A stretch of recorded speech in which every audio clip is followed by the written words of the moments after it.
السلام علیکم ورحمۃ اللہ تعالی وبرکاتہ۔ نحمده ونصلي ونسلم على رسوله الكريم اما بعد فاعوذ باللہ من الشیطان الرجیم بسم اللہ الرحمن الرحیم ان اللہ وملائکته یصلون علی النبی یا ایہا الذین آمنوا صلوا علیہ وسلموا تسلیما اللہم صل علی سیدنا ومولانا محمد معدن الجود والکرم وآلہ الکرام وابنہ الکریم وبارک وسلم صلاة وسلاما علیک یا رسول اللہ صلی اللہ تعالی علیہ وسلم۔ سورہ بقرہ آیت نمبر 269 کی تفسیر ہے۔ اللہ تبارک و تعالی ارشاد فرماتا ہے یؤتی الحکمت من یشاء ومن یؤت الحکمت فقد اوتی خیرا کثیرا وما یذکر الا اولو الالباب۔ اور اللہ جسے چاہتا ہے حکمت دیتا ہے، اور جسے حکمت دی گئی تو بے شک اسے بہت زیادہ بھلائی مل گئی، اور عقل والے ہی نصیحت مانتے ہیں۔ اب یہاں پہ یہ بات بتائی جا رہی ہے کہ حکمت اللہ تبارک و تعالیٰ جسے چاہتا ہے حکمت عطا فرماتا ہے، حکمت و دانائی۔ تو حکمت سے مراد یہاں پر یا تو قرآن پاک ہے، یا حدیث شریف ہے، یا فقہ کا علم ہے، اور یا تقوی پرہیزگاری ہے، اور یہاں حکمت سے نبوت بھی مراد ہو سکتی ہے کہ اللہ تبارک و تعالیٰ جسے چاہتا ہے نبوت کا منصب عطا فرماتا ہے، اور جسے نبوت کا منصب مل گیا اسے یقیناً بہت زیادہ بھلائی مل گئی،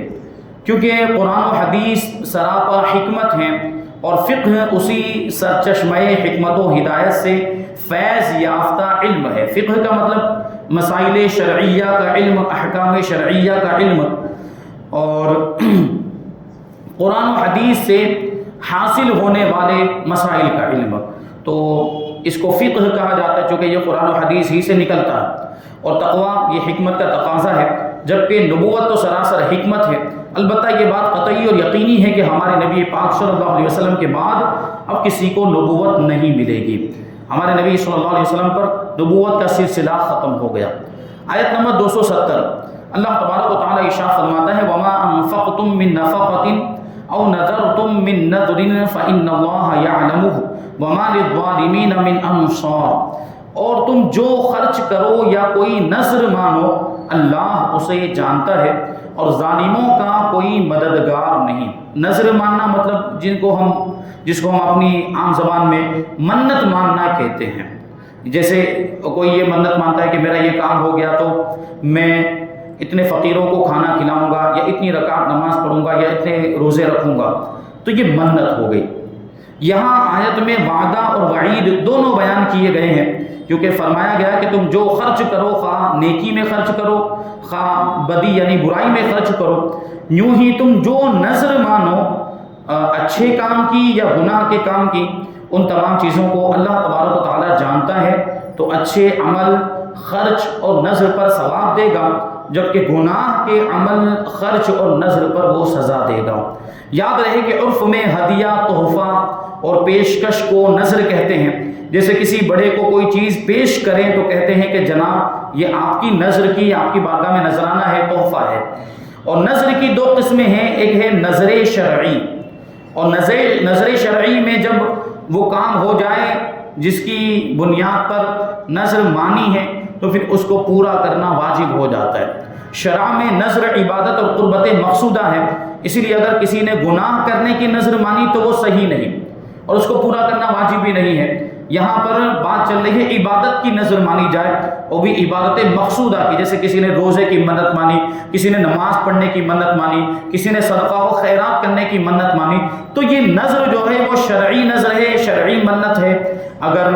وہ کام ہو گیا جس کے لیے یہ نذر اور منت مانی ہے تو پھر اس نذر کو پورا کرنا واجب اور ضروری ہو جائے۔ جیسے مثال کے طور پر کسی کا بیٹا بیمار ہو گیا اور اس نے نذر مان لی کہ اگر میرا یہ بیٹا اچھا ہو جائے گا، تندرست ہو جائے گا، صحت یاب ہو جائے گا، اس کی بیماری دور ہو جائے گی، تو میں 100 رکعت نفل نماز پڑھوں گا، اور پھر اس کا بیٹا اچھا ہو گیا تو اب یہ 100 رکعت نفل نماز پڑھنا اس پر لازم، ضروری اور واجب ہے، اور اگر نہیں کرتا ہے تو گنہگار ہوگا۔ نذر خاص اللہ تبارک و تعالیٰ کے لیے ہوتی ہے،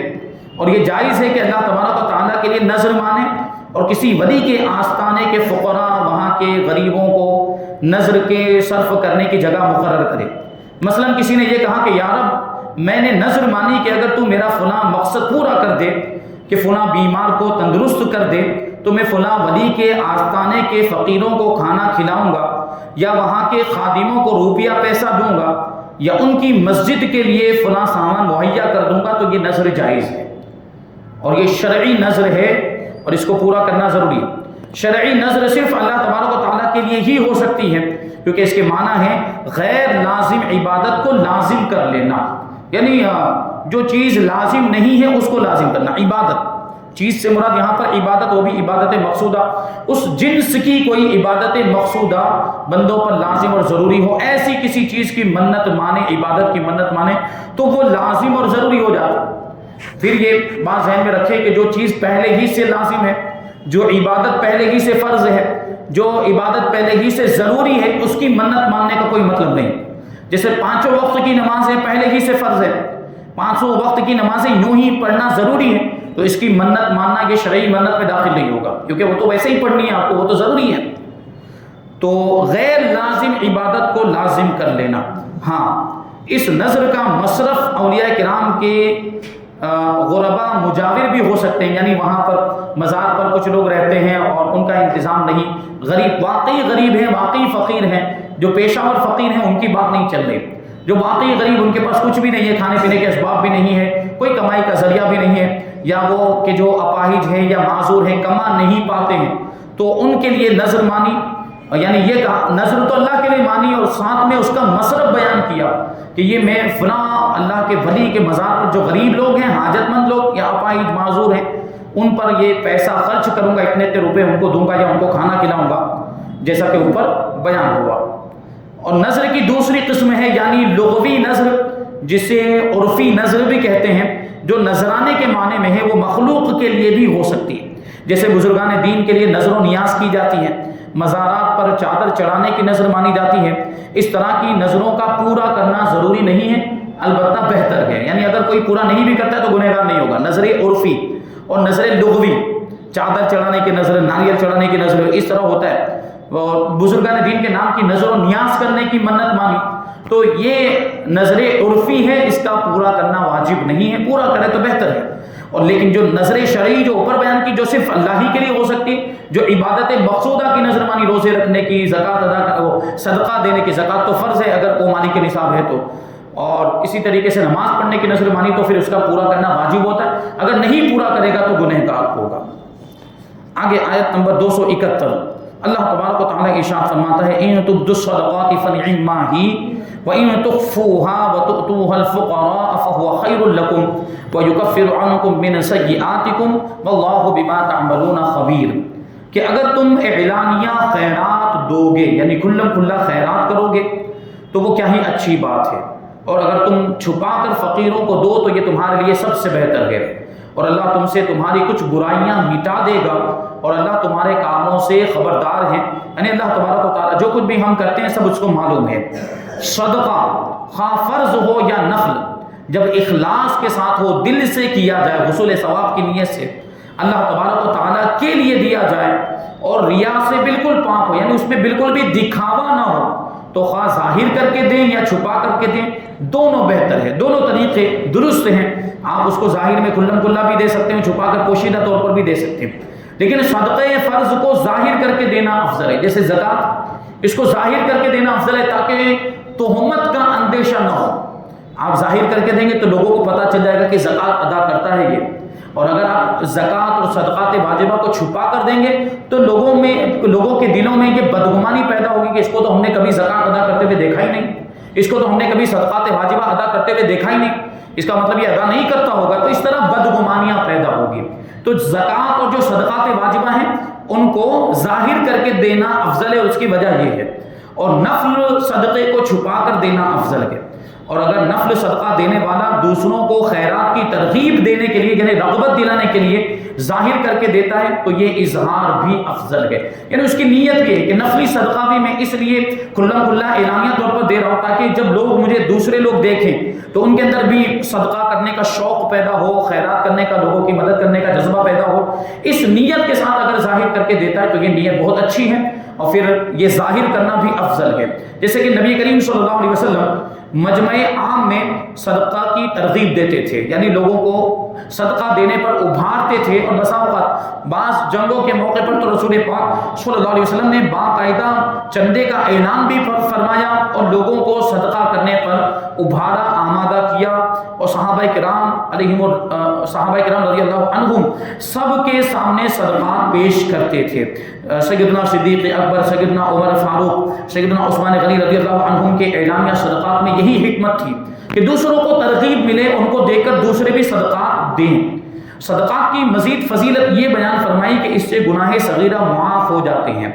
احادیث میں صدقے کے بے پناہ فضائل مذکور ہیں، جیسے صدقہ غضب الہی کو بجھا دیتا ہے اور بری موت دور کرتا ہے۔ جو حادثاتی موت ہوتی ہے وہ کبھی آدمی اس کو بہت بری موت کہا جاتا ہے، جیسے خدا نخواستہ گاڑی کا ایکسیڈنٹ ہو گیا اور اس میں بہت بری طرح آدمی زخمی ہو گیا تو اس میں کبھی موت بھی ہو جاتی، تو یہ حادثاتی موت، یہ بری موت کہی جاتی۔ اور اس کے علاوہ بھی بری موت کی بہت ساری قسمیں ہو سکتی ہیں، تو اگر آپ صدقہ کرتے رہیں تو اللہ تبارک و تعالیٰ بری موت سے آپ کی حفاظت فرمائے گا، یہ بہت بہتر چیز ہے۔ اور صدقہ گناہوں کو مٹاتا ہے، برائی کے 70 دروازے بند کر دیتا ہے، اور بری قضا ٹال دیتا ہے، وہی بری موت کو ٹال دیتا ہے یا بری تقدیر کو ٹال دیا کرتا ہے جو تقدیر ٹل سکتی ہے۔ اور صدقہ دینے سے روزی اور مدد ملتی ہے، عمر بڑھتی ہے، آفتیں دور ہوتی ہیں، نیز بلا صدقے سے آگے قدم نہیں بڑھاتی ہے، مصیبتیں آگے قدم نہیں بڑھاتی۔ اکثر و بیشتر اعمال میں یہی قاعدہ ہے کہ وہ خفیہ طور پر یعنی پوشیدہ طور پر اور اعلانیہ طور پر دونوں طرح جائز ہیں، لیکن ریاکاری اور دکھاوے کے لیے اعلانیہ کرنا حرام ہے،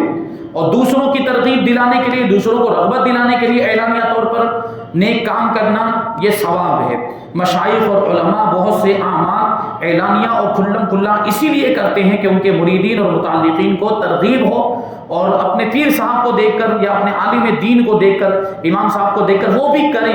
تو بعض اعمال اسی وجہ سے کھلم کھلا کیے جاتے ہیں تاکہ دوسرے لوگوں کو بھی ان اعمال کے کرنے کی رغبت پیدا ہو، شوق پیدا ہو۔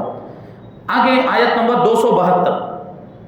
اللہ تبارک و تعالی ارشاد فرماتا ہے لیس علیک ھداھم ولکن اللہ یہدی من یشاء وما تنفقوا من خیر فلانفسکم وما تنفقون الا ابتغاء وجہ اللہ وما تنفقوا من خیر یوفى الیکم وانتم لا تظلمون۔ لوگوں کو ہدایت دے دینا تم پر لازم نہیں، اے محبوب صلی اللہ علیہ وسلم، لوگوں کو ہدایت دے دینا تم پر لازم نہیں،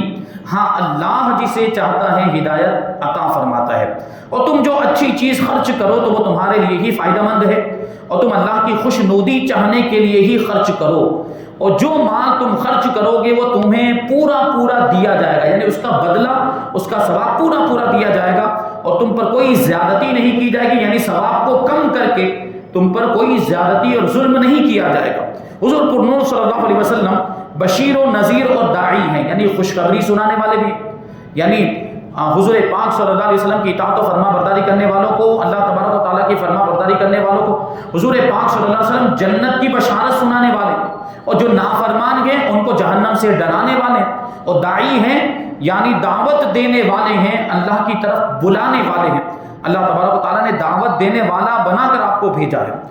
آپ کا فرض دعوت دینے سے پورا ہو جاتا ہے، لوگوں کو اللہ کی طرف بلانے سے آپ کا فرض پورا ہو جاتا ہے۔ آپ نے اللہ کا پیغام پہنچا دیا تو آپ کی جو ذمہ داری تھی وہ ادا ہو گئی، اور اس سے زیادہ جد و جہد کرنا، یعنی اس سے زیادہ محنت و مشقت کرنا یا اس سے زیادہ تکلیفیں برداشت کرنا، کوشش کرنا آپ پر لازم نہیں۔ بس آپ کی ذمہ داری اتنی ہے کہ اللہ کا پیغام پہنچا دیں، اللہ کی طرف دعوت دے دیں، اللہ کی طرف لوگوں کو بلائیں۔ تو اسی آیت کریمہ میں یہی بیان کیا جا رہا ہے کہ آپ پر یہ لازم نہیں کہ لوگوں کو ہدایت دے دیں، وہ تو اللہ جسے چاہتا ہے ہدایت دیتا ہے، آپ پر تو بس اتنا لازم ہے کہ دعوت کا فریضہ انجام دیں اور لوگوں تک اللہ کا پیغام پہنچا دیں۔ یہ مضمون قرآن پاک میں بکثرت بیان کیا گیا ہے، اور یہ جو ارشاد فرمایا کہ تم جو بھی اچھی چیز خرچ کرو تو یہ ارشاد فرمایا اس کا فائدہ تمہیں ہی ہوگا، یعنی جو بھی اچھی چیز خرچ کرو گے اس کا فائدہ تمہیں ملے گا کہ دنیا میں مال میں برکت ہوگی اور آخرت میں ثواب کا ذخیرہ ہو جائے گا۔ لہٰذا جب اس میں تمہارا ہی فائدہ ہے تو جس پر خرچ کرتے ہو اس پر احسان نہ جتاؤ، بلکہ صرف اللہ تبارک و تعالیٰ کی رضا اور خوشنودی کے لیے خرچ کرو، اور ایک ذرہ برابر دنیاوی نفع حاصل کرنے کی تمنا نہ کرو۔ اخلاص کے ساتھ کیے گئے عمل کا ایک ذرہ بھی ضائع نہیں ہوتا، بلکہ بارگاہ الہی سے برابر کا صلہ تو ضرور دیا جائے گا، اور فضل الہی سے وہ صلہ اور بدلہ 700 گنا سے لے کر کروڑوں گنا تک ہو سکتا ہے۔ یعنی اگر 1 روپیہ خرچ کیا تو 1 روپیہ تو ملنا ہی ملنا ہے، 1 روپیے کے بدلے میں اللہ تبارک و تعالیٰ 700 گنا تک بھی ثواب عطا فرماتا ہے، اور اس سے زیادہ اللہ تبارک و تعالیٰ کے فضل و کرم پر ہے، کروڑ گنا تک بھی عطا فرما سکتا ہے۔ اس کی رحمت کے سمندر میں، دریا میں کسی چیز کی کمی نہیں ہے۔ اللہ تبارک و تعالیٰ کے خزانے یہ اس طرح بھرے ہوئے ہیں، اور اللہ تبارک و تعالیٰ کا خزانہ کبھی ختم نہیں ہوتا۔ اللہ آگے آیت نمبر 273 فرماتا ہے پروردگار للفقراء الذين احصروا في سبيل الله لا يستطيعون ضربا في الارض يحسبهم الجاهل اغنياء من التعفف تعرفهم بسيماهم لا يسألون الناس الحافا وما تنفقوا من خير فإن الله به عليم۔ یہ جو صدقات کی بات چل رہی ہے، خیرات کرنے کی بات چل رہی ہے، مدد کرنے کی بات چل رہی ہے، تو یہ صدقات و خیرات ان فقیروں کے لیے ہے جو اللہ کے راستے میں روک دیے گئے، وہ زمین میں چل پھر نہیں سکتے، ناواقف انہیں سوال کرنے سے بچنے کی وجہ سے مالدار سمجھتے ہیں۔ تم انہیں ان کی علامت سے پہچان لوگے، وہ لوگوں سے لپٹ کر سوال نہیں کرتے، اور تم جو خیرات کرو اللہ اسے جانتا ہے۔ گزشتہ آیتوں میں صدقہ دینے کی ترغیب دی گئی، یہاں بتایا گیا کہ ان کا بہترین مصرف وہ فقراء ہیں جنہوں نے اپنی جانوں کو جہاد اور طاعت الہی کے لیے روک رکھا،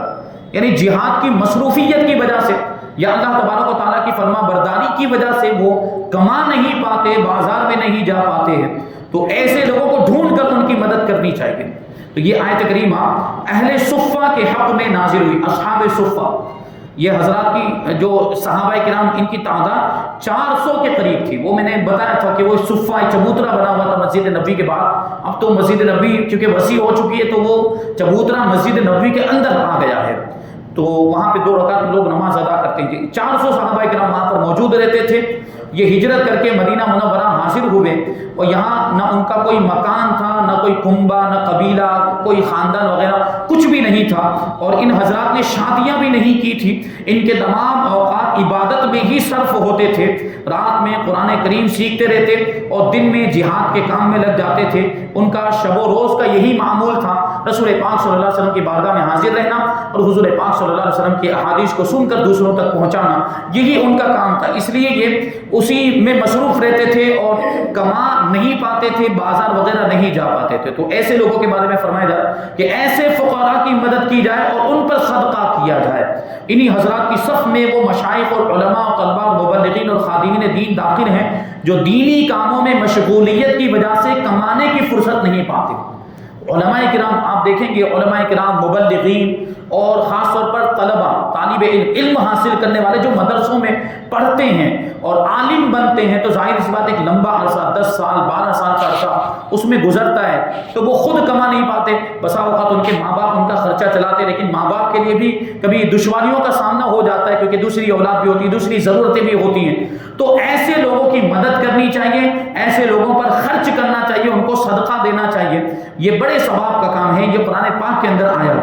اور یہ لوگ علماء اور مشائخ اور مبلغین اور طلباء، یہ لوگ اپنی عزت و وقار اور مرفت کی وجہ سے لوگوں سے سوال بھی نہیں کر پاتے، لوگوں کے سامنے ہاتھ بھی نہیں پھیلاتے، کیونکہ ان کا ایک مرتبہ، ان کا ایک اسٹیٹس ہوتا ہے علماء کرام کا اور مشائخ کا۔ اسی طریقے سے جو مبلغین ہوتے ہیں وہ تبلیغ کے کام میں مشغول ہوتے، کما نہیں پاتے، لیکن اس کے باوجود لوگوں کے سامنے ہاتھ نہیں پھیلاتے، مانگتے نہیں، اور اپنے فقر اور اپنی محتاجی کو چھپانے کی بھی کوشش کرتے ہیں، جس کی وجہ سے لوگ یہ سمجھ لیتے ہیں کہ ان کا گزارا بہت اچھا ہو رہا ہے، ورنہ تو یہ کہیں نہ کہیں مانگتے ہوئے نظر آ جاتے،